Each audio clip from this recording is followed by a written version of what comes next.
Не реков дека договорот е антиевропски, сакам да бидам тука многу прецизен.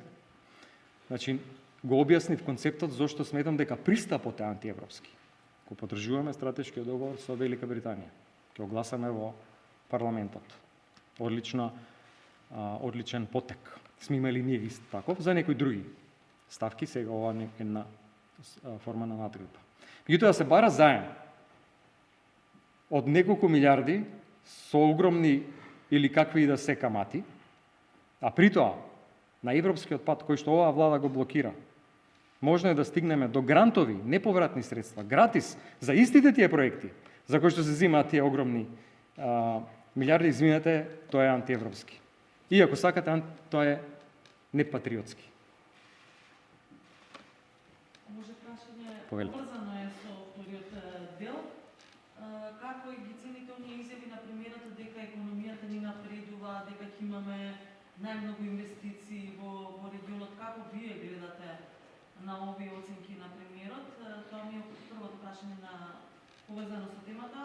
А политичкото прашање до вас да го искористам, како ги цените сите овие исклучувања внатре во владата, имајќи предвид дека гледаме дека крилото на Таравари всушност се распаѓа, дел од пратениците сепак остануваат во влада. Имавте ли вие средба со Таравари како што најавивте и ќе се работувате ли со него? Мислам дека најдобар доказ за тоа што се случува во владината коалиција и тоа и генерално што се случува во државата е тоа што владината коалиција практично се распаѓа. Не цела година дена после формирањето, коалициони партнери заминуваат. Таравари беше еден клучен фактор од албанскиот блок кој што се приклучи на ова влада, меѓутоа ајде неколку зборови прво за економијата. Луѓето кога одат во маркет сваќаат каква е економската ситуација. Платите не растат, цените дивеат во маркетите, владата не ги контролира ама баш никако, а има механизми, има обврска тоа да го прави, да ги заштити граѓаните. Понатаму инвестициите со кои што оваа влада се фали, практично инвестициите кои што се изработени во нашата влада, на СДСМ, и сега доаѓаат за реализација. Еве, вратите ги сите тие компании, ние сме ги промовирале во изминатиот период. Огромно задолжување. Владата кажува дека е намален јавниот долг како процент од бруто домашен производ, кога бруто домашниот производ се уште не е објавен колку е за овој период од годината. Значи, повторна манипулација.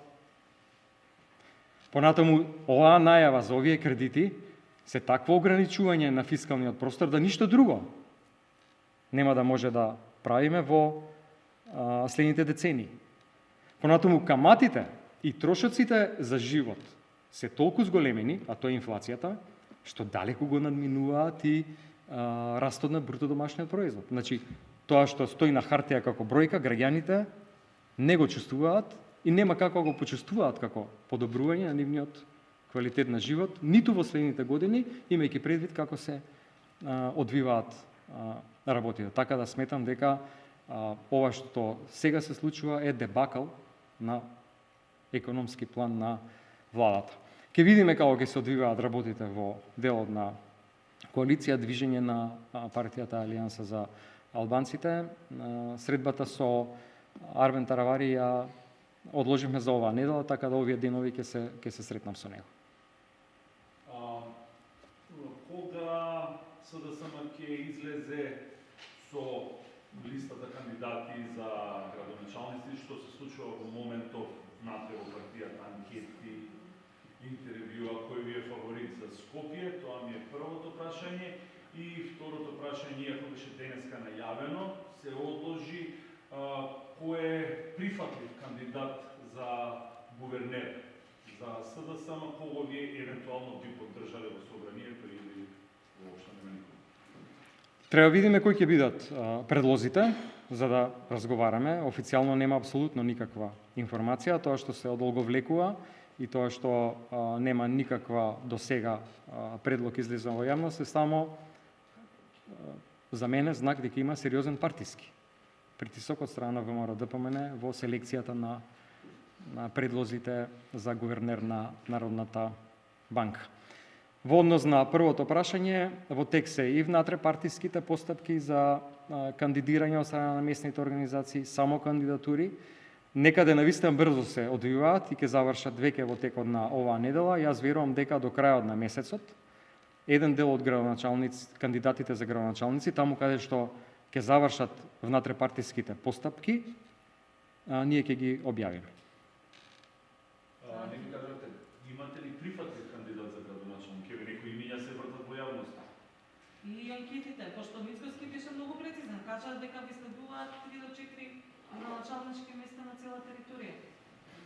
Вашата проценка колку? Добро, јас сега не би шпекулирал, како што кажав во излагањето, тоа ќе го кажат граѓаните. Нашата работа е следна: да ги идентификуваме и да ги промовираме најдобрите кандидати, тие кои што имаат и легитимитет и кредибилитет да излезат пред граѓаните, луѓе кои што знаат и може да ги испорачаат програмите, кои што имаат доверба во своите средини, и тие да ги промовираме секако со многу широк консензус помеѓу партиското членство, а отворени сме да поддржиме секако и кандидати од други партии од нашата коалиција, а секако и независни кандидати таму каде што ќе оцениме дека треба еден вака инклузивен процес, сметам дека дава најдобар резултат за граѓаните.